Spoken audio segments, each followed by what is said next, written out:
So you've reached the weird autumn chapter of Night in the Woods, and it's time to decide which companion you want to hang out with, Bea or Gregg. You're a bit split on the decision, but looking ahead, you know that you don't want to make it a complete run for either character.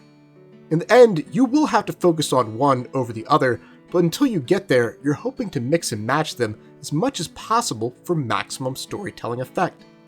Now, your question is, what are some of the best ways to do this? How should you go about blending Bea and Gregg's 3 hangouts together? Let's take a look at 6 ways to best balance your limited time with these 2 fantastic characters. But before I go on, if you are a Night in the Woods fan, then please be sure to like, subscribe, and consider supporting me with a YouTube channel membership or over on Patreon. My dream is to make these videos full-time someday, and by doing any of those things, you'll be helping make that dream a reality. My first recommendation for a blended route is one I call Maximum Escape. On this path, you hang out with Bea on day 4, where her and May visit Fort Lucine Mall, Gregg on day 5, where they build the animatronic, and Gregg again on day 3, where he and May have a lightsaber duel, a knife fight, on top of a log. I refer to this path as Maximum Escape because that's exactly what you get from it. Aside from the slow burn at Fort Lucine, where the environmental storytelling of shuttered stores and bankrupt businesses shows May that the world around her has moved on, and the bit at the end of Gregg's hangout in the woods, it's largely devoid of heavy moments.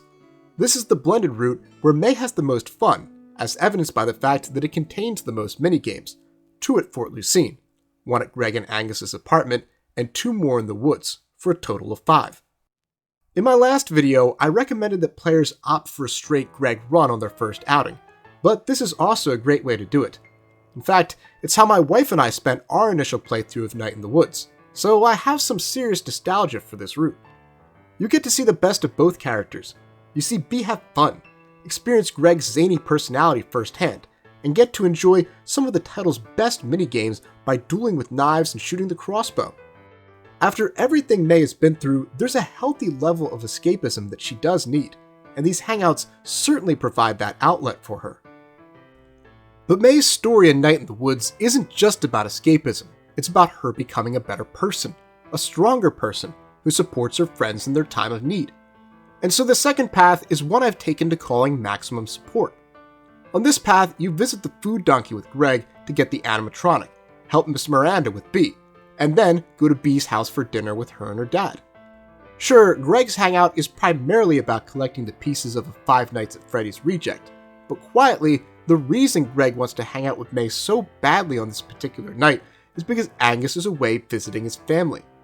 So by hanging out with him here, May is helping distract Gregg from his loneliness and from his fears about how Angus's family might be treating him.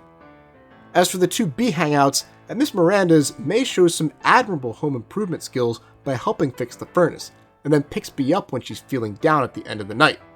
And as for the dinner segment, as brutal as it is, as much as May screws up here, she does at least try to empathize with Bea.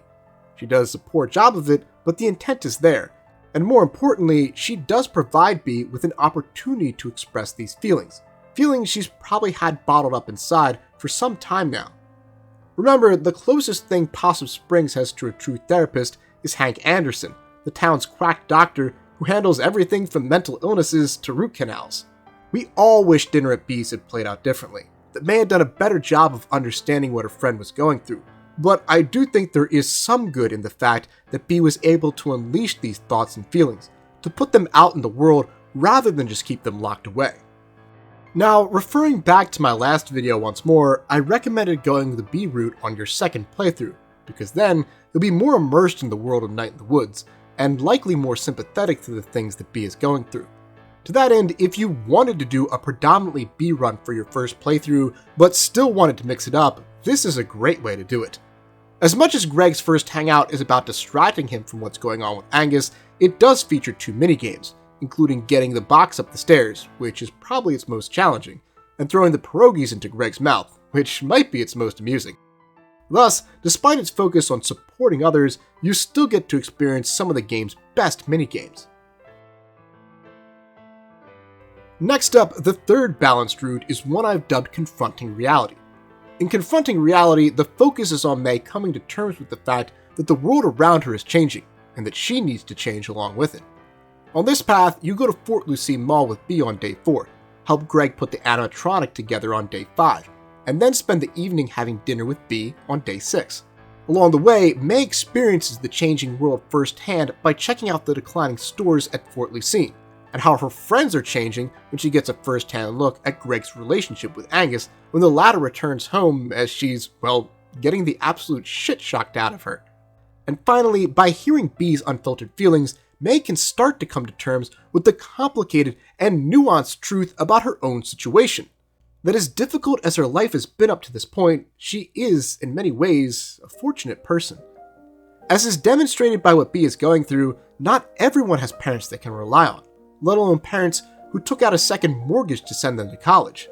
As I've said elsewhere, May's parents are far from perfect, and they didn't really seem to ask her what she personally thought about going to college.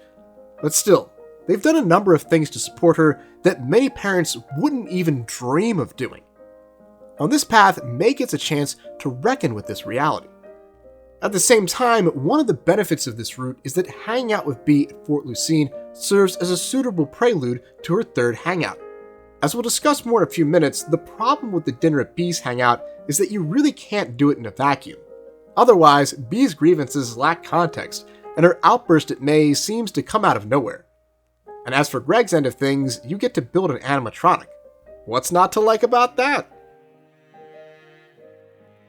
My fourth balanced path through the game is called Where She's Needed. On this route, May goes where her friends most tangibly benefit from her presence.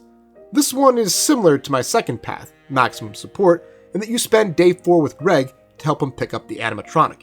Visit Miss Miranda's on day 5, where Bea obviously needs the help, but instead of going to Bea's for dinner on day 6, you visit the woods with Gregg instead. I stand by my point that Bea really does benefit from letting loose on May, but it's a rant that arises by virtue of May's presence alone, and though I'd argue that it helps our protagonist in the long run, there's no doubt that there are far healthier ways for Bea to express these thoughts and feelings.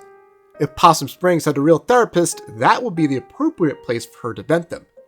Thus, I'd say that at the beginning of day 6, it's Gregg who probably needs May the most, so he can process his fears that he's not a good person, and that he's not the boyfriend Angus deserves. Which is a pretty heartbreaking thing for him to think. Gregg's personality isn't for everyone. He can be a lot sometimes, but he shouldn't have to feel like this, and I think we can all agree on that. By joining Gregg in the woods for some of the game's best minigames and then building him up when he's down, May is going where she's needed. Now, on to the final 2 paths. For reasons I'll explain along the way, these aren't necessarily paths that I would personally recommend, because in my scholarly opinion, they feel a bit disjointed. But if you are a firm believer that these routes are as strong as the others I've mentioned, be sure to let me know down in the comments. One of my long-term goals in making these videos has always been to create discussion around Night in the Woods, and great, fruitful discussions can spawn out of disagreement. Just because I'm a YouTuber who makes Night in the Woods videos as a second job doesn't mean my opinion is any better than yours. So by all means, if one of the 2 paths mentioned next is one you subscribe to, or perhaps is even your favorite way to play the game, let me know. I'd love to hear from you.